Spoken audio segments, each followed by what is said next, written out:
Hello and welcome everybody to my podcast yet again, podcast number 2 with the same guest, our honored guest. Joshua Gongora. Yes, sir, and we're back and we're here with another topic and it's going to be a heated one. We're going to talk about the BLM movement, in other words, the Black Lives Matter movement and the protests and the riots and everything that comes with it. So I'm gonna start off with a statistic that I saw on a website, and it was checked. It was proof checked, but I did not see how many cops were surveyed. Okay, guys, we're back. The reason we laughed is because there was another audio clip that played, but we deleted it. So, yeah. Okay, so I was talking about the survey. It was proof checked and everything, but I don't know how many cops were surveyed, if it was hundreds or just a dozen or thousands, right? But 1 in 5 cops have made a racist comment in their social media. And let me untangle this and let me pass it on to you. And what do you think about that, fam? So yeah, I think it's pretty crazy. I was watching this documentary. I was actually gonna recommend it to you right now, but it's called The 13th, and it was talking about how largely. I know this is kind of gonna sound kind of crazy. It's a little bit like a radical leftist idea, but Nah, keep at it, keep at it. they were saying that. So there's the 13th Amendment, right, that abolished slavery, and the clause on that amendment, and it's still here towards today, is that Okay, we just lost a chunk of audio we were not recording, but we're gonna try to repeat what we're saying. What I was saying is that this Black Lives Matter movement and the protest goes far beyond just. I think it's just not police against African Americans or police even against just minorities. It's just police against all people because I've seen tons of videos of just police assaulting and shooting people of all races, and I think it's just like they are advocating against police brutality. And I think that's the main issue we have to address here. And we do have to address the level of education these police officers can get, have to get to be a police, a state trooper, or anything, and the training they get because, in my opinion, it's very minimal, and I feel like they need to be more educated in various topics.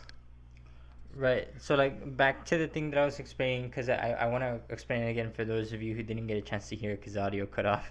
Um, so I was saying the 13th Amendment, right? So when slavery was abolished, the amendment came with this clause that you are not to be enslaved unless you are charged or convicted with a crime, then you are set for imprisonment, right? It's obvious, you commit a crime, you go to jail, like whether it's murder or anything, you go to jail. Um, but the thing is that in the 18th century, when slaves were like abolished, when slavery was abolished and slaves were made free, they had all these African Americans around, all these black people, and they didn't know what to do with them. They couldn't get jobs, they couldn't get homes, both because they were uneducated, of course, and also because the South and the majority of America still had very racist sentiments. Um, and so they just started arresting African Americans in swaths in mass. They didn't know what to do with them. They would charge them with minor crimes like jaywalking, Jaywalking, yeah. jaywalking, vagrancy, being homeless, like something that's not even their fault. They would go to jail for. And like I said, that still happens today to some homeless people, especially in California, which has the biggest population of homelessness. Yeah, yeah, and that's the argument these people are basically making. I guess you would say it's an argument from the left that um, it's not that maybe cops are racist, but that the system is so fundamentally interwoven with systemic racism that it still shows today. Basically, the way it works is that even if there were no racist cops, even if there were no cops that held racist views, the system would still systematically oppress them by fault of a lot of the laws that are still in place. And like the documentary explains this a little bit further and is a little bit more specific about this. I didn't know if you knew this, but back then in Ronald Reagan's time, they used stuff like the war on drugs. Oh yeah, That's where that most of our was kind prisoners of come from. not an excuse, but kind of a way to lure them into imprisonment and disproportionately. Mm-hmm.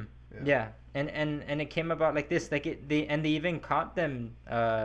Like I believe somebody taped. I think it was a cabinet official from the time around Reagan's area, where they were talking about them. They're like, so we can't oppress them, right? Because they have civil rights movement. But what we can do is these enemies of ours, which is the anti-war left and the blacks, we can associate marijuana with the anti-war left and heroin and crack with the black. Okay. So using these two things, they were able to mass imprison these types of people, the people who are most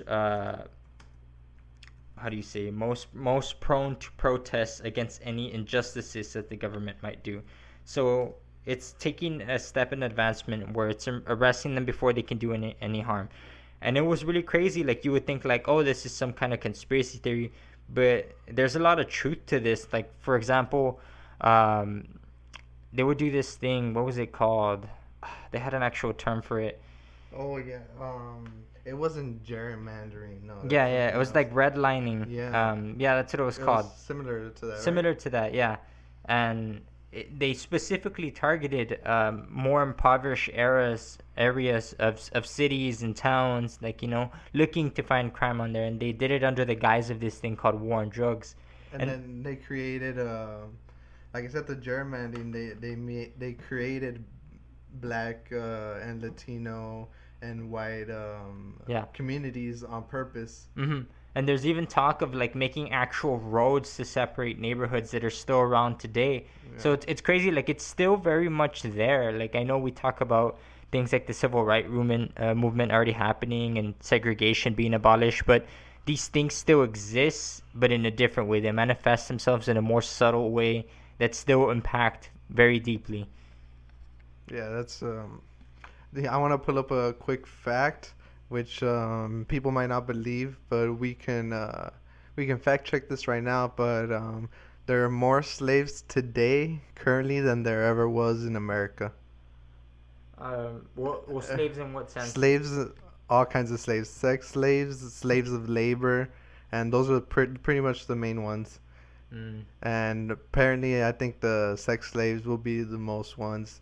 Like for example, all the Oh sex yeah, sex trafficking trafficking. Yeah, kids, yeah, yeah, yeah. all the sex trafficking. It's insane. Here's a video I want to pull up. A video of Buffalo protests shows police pushing a 75-year-old man, which goes back to the police training and like you said, their mentality.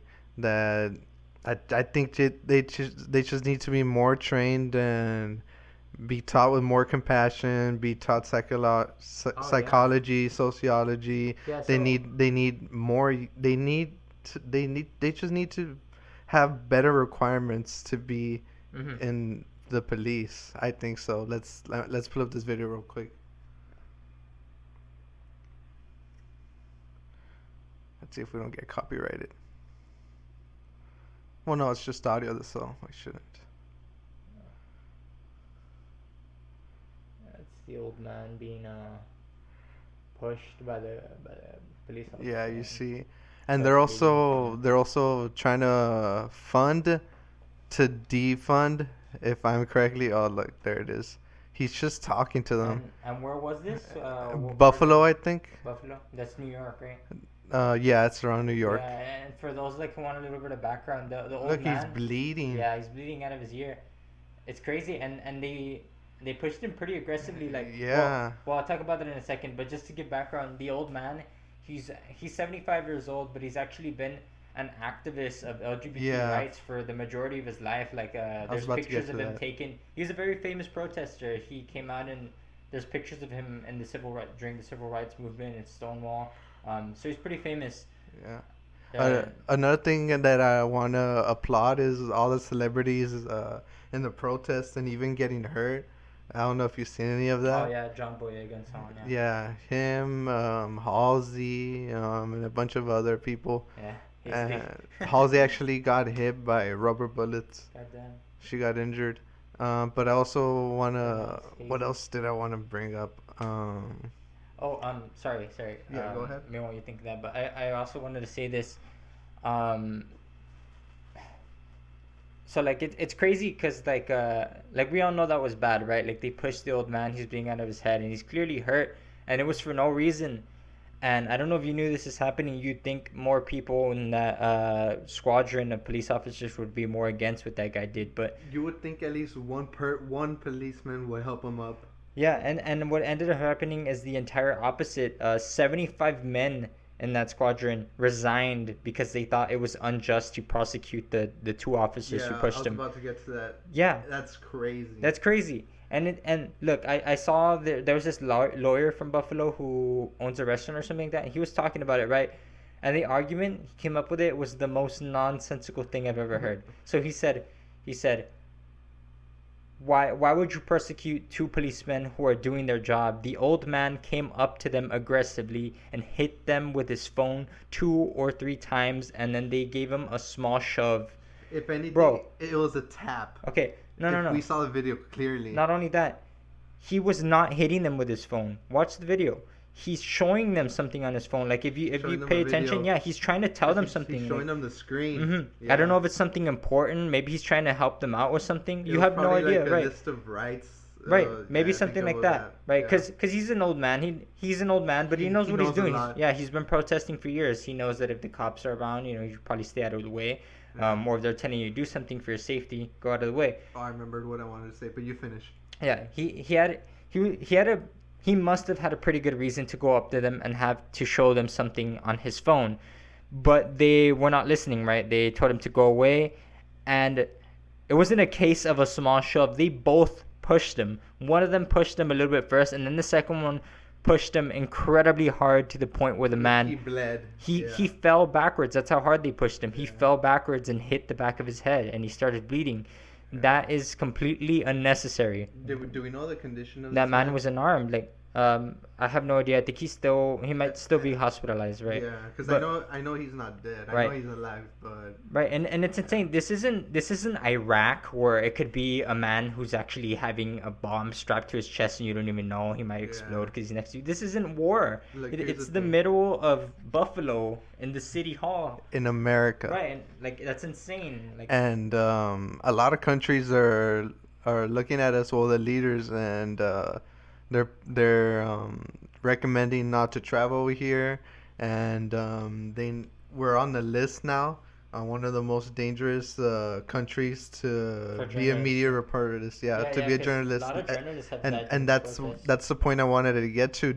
Have you seen the videos of all the journalists being attacked? It's insane, and it's so insane. There's been numerous instances. Even CNN, like there was this black man who worked for CNN who got arrested despite telling them 3 times that he had a press Yeah. pass. They never apologized to him or said that it was a mistake. He just got released. They never said anything about it. And there was a video, live video. They're going, raising up their hands, like you said, that, oh, we're media. And they shot him anyways. Yeah. And they shot him anyways. They said, we don't care. That's what they said. And they shot at him. It's completely They, preposterous. it's Yeah. almost like they don't want it to be recorded.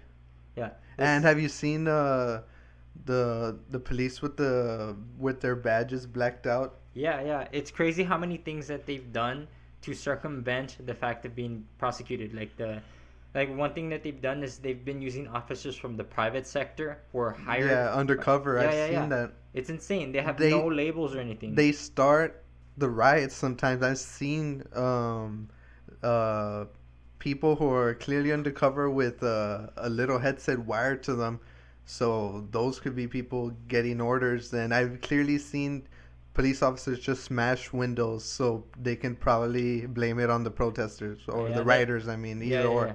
The simple fact of the matter is that yes, there's a difference between rioting and looting, and those people should be justly prosecuted, right? There's no room for that kind of nonsense, that kind of violence. It doesn't help anyone. It doesn't even help the cause that they're fighting. But as a member of law enforcement and part of the government, you must not let that power override the rights of the people. Like, Yeah. it's insane. It's simple matter of fact is that It's a police state. That's what's happening. It's a Yeah, police state. just like Trump lightly treaded He on. quoted a segregationalist. Yeah, he That's did insane. that, and he slightly pushed for martial law because did you hear the comments that he said? Yeah, yeah, yeah. And if the states don't release their national guard, I'll send the army to every single state and whatnot. Yeah, and then like about that comment, the looting and the shooting, right? Well, some of Trump supporters will say like, "Oh, well, it's true, like people have a right to defend themselves." But you're Yeah, telling me that as president of the United States, he did not know to choose his words more carefully in a politically tense time? Like yeah. you were telling me that he somehow did not know he was quoting a segregationalist? Come on, like whenever he makes a public appearance or a speech, I can guarantee you that the words he's gonna say get fact checked by people. He's been getting Yeah, fact checked. he knew what he was saying. Yeah, There's no way the White House administration doesn't check the words that he's about to say before he yeah. says them. Like as the leader of one of the greatest nations ever, there's no way his public he speeches get fact he checked he free balls a or lot of don't. his speeches because the speech is supposed to be written and checked by another person for him, not just it can't be just written by him and no one overlooks it at Yeah, all. and this You is know? something that even conservatives have criticized him for. Ben Sharpie, one of like the worst Yeah, dudes ever. I fucking hate him. He's so annoying. But even but he does have some points yeah, sometimes though. yeah, kind of, sort of, yeah. He doesn't like Trump. He says that he's a ridiculous caricature. He's a public menace. He's embarrassing, Yeah, and and coming from him. yeah, yeah, coming from him, and it's crazy because it's true. I almost if you, so long as you're not blindly deluded, I Yeah. can guarantee you a lot of Republicans will agree with that. And the argument that they'll say is that being publicly embarrassing is a small price to pay for making the right Republican moves. Like the Yeah, bills and that you want to pass. the only Republicans that still back him up, they just want a position in Hmm. the cabinet. They Yeah, just want to keep the positions. I mean, come on, the man even got laughed at United Nations. Like, look up the video; it's insane. Yeah. Like, and it's because unlike Americans, the rest of the world isn't gonna fall into his lies. Like, he went up there to United Nations and told him like, my administration has done more work than almost any other administration. And the simple fact of the matter is that that's not true. Yeah. Come on, the United Nations starts laughing, and then Donald Trump, he said something like, oh, that's not the reaction I expect, and he started laughing too or whatever. But Like he yeah, try to play it off yeah, and try to play it whatnot. off. No, I see we're reaching the 20-minute mark. We can continue this and we may have a part two. I just don't want this to run 30 plus minutes. But we're just here to say Black Lives Matter and we're here for it. Yeah, same here. Full support. All right. And for that note, thank you and goodbye.